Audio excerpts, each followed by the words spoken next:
இந்த டெல்லியில் மற்ற இடங்கள்ல எல்லா ஊர்லையும் மொத்த இந்தியான்னு வச்சுங்களேன் திருநாய்கள் அதிகமாக இருக்குது. ஆமாம், அதிகமாக இருக்குது. போகிறவங்க கடிக்குது. ஆமாம், கடிக்குது.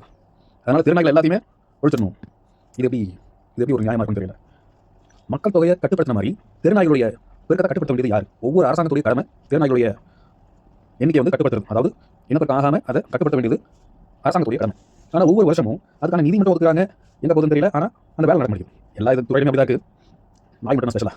ஸோ இப்போது திருநாய்களுடைய எண்ணிக்கை அதிகமாகிடுச்சு. நிதி ஒதுக்குறது போச்சு, இது அதிகமாகிடுச்சு. சரி, இப்போது திருநாய்கள் கூட சொல்லி என்ன பிரச்சனை? ஏதோ ஒரு நியாயமாக இருக்கா?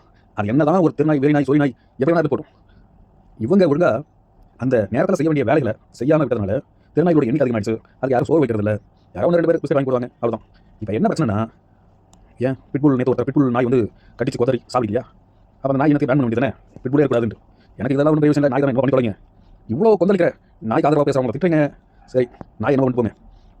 டெல்லியில் ஒரு வீடியோ பார்த்தேன். பட்ட பகல், டெல்லியில் மட்டும் இல்லை, மொத்த இந்தியாவிலும் தான். பட்ட பகலில் அங்கங்கே கேமரா இருக்குது, எந்த பயமும் இல்லை.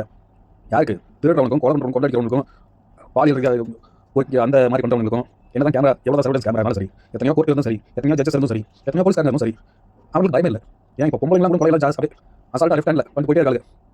அது என்ன பொம்பளை கூட அவ்வளோ இலக்காரமா அப்படின்னு கேட்குறீங்களா? பெண்கள் மென்மையானவர்கள் அப்படின்னு சொல்லுவாங்க இல்லையா? அதுக்காக சொன்னேன்.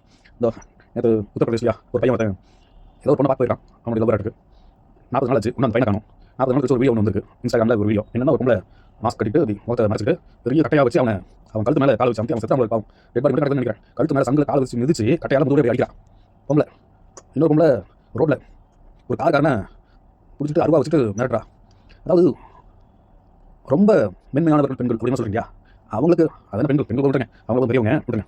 சின்ன சின்ன பசங்க, ஏன் திருநெல்வேலியில் 8வது படிக்கிற பையன் 10வது படிக்கிற பையனை கத்தியால் குத்தி கொள்றான். கத்தி எடுத்து போய் ஸ்கூலில் வாதியாக விட்டுறாங்க. அப்படி என்ன அர்த்தம்? இந்த சட்டத்தில் வேலை செஞ்சுருக்காங்க, எதுக்குமே பிரோஜனம் இல்லைன்னு அர்த்தம். இவங்களால மக்களுடைய பாதுகாப்புக்கு ஒரு பைசா இல்லை, ஒரு சின்ன துளியாக கூட பிரோஜனம் இல்லை. மக்கள் இந்தியாவில் பாதுகாப்பாகவே இல்லை. இப்போ நாய்களுக்கு தோட்டி வந்துட்டீங்க. முதல் மக்களுடைய பாதுகாப்பு எல்லாத்தையும் ஜான் கொடுத்து விடணும்னா, பெயில் கொடுத்து விடணும்னா நிறைய பேர் நாடு பட்ட பாதையிலே போய் செயினை இருக்காங்க. ஒரு பொம்பளை மதுரை மட்டும் எல்லா ஊரையும் தான் செயினை பிடிச்சி இழுத்து அந்த பொம்பளை தர இழுத்து போகிறான். ஏற்கனவே அவன் நிறைய கேஸ் இருக்கான். நிறைய கேஸ் இருக்கிறவங்க எப்படி இல்லை இருக்கான். அப்புறம் எதுக்கு நீங்கள் சட்டத்தில் வேலை செய்யணும் பேர் இல்லை, யூனிஃபார்ம் வேறு, எல்லாருக்கும் கருப்பு அங்கி காக்கி சட்டை, மக்கள் பாதுகாப்பாக நீங்களா இருந்து என்ன பிரச்சனை? இது எல்லாத்துக்கும் மெயின் அரசாங்கம், ஒவ்வொரு ஸ்டேட்டோட அரசாங்கமும் தான். இப்போ நாய்க்கு கொண்டிருக்கிறீங்க, நாய் கட்சி கொண்டிருக்கிறீங்க மக்களை. குற்றவாளிகள் பயங்கரமாக குற்றங்கள் நிறைய செஞ்சுட்டே இருக்காங்க. அதுக்கு நீங்கள் இதெல்லாம் கேட்டால் நான் ஒரு ஆன்டி இண்டியன் ஆகிடுவேன். அதனால் நான் இதெல்லாம் கேட்க போகிறதில்ல. அதனால் இந்த வீடியோவில் நான் இந்த மாதிரிலாம் எதுவும் பேச மாட்டேன். நல்லபடியாக ஜாலியாக இருங்க, கல் போட்டு விளையாடுங்க, திருநாய்களை துரத்தி அடிங்க, விஷம் வச்சு கொள்ளுங்க. என்ன பண்ணுறது? நீங்களும் ஜாலியாக கொலைகள் பண்ணுங்க, மற்ற குற்றங்கள் எல்லாமே பண்ணுங்க. இதுதான் இந்தியாவில் சாதாரணமாக நடக்கிறது. உங்களுக்கு சொல்ல வேண்டிய அறிவுரையும் தான். நல்லவங்களா இருக்காதீங்க. இல்லை, இதெல்லாம் செஞ்சாலே நல்லவங்க தான். அதனால் இது ஒரு சாதாரணமாக போச்சு, சோஷியலைஸ் ஆகிடுச்சு. அதனால் இப்படி ஜாலியாக குற்றம் பண்ணுங்க, போகிற நான் கூட செய்ய எடுத்துக்கோங்க. இதை எதை பண்ணி தொலைங்க. இந்தியானா இப்படி தான் இருக்கும்.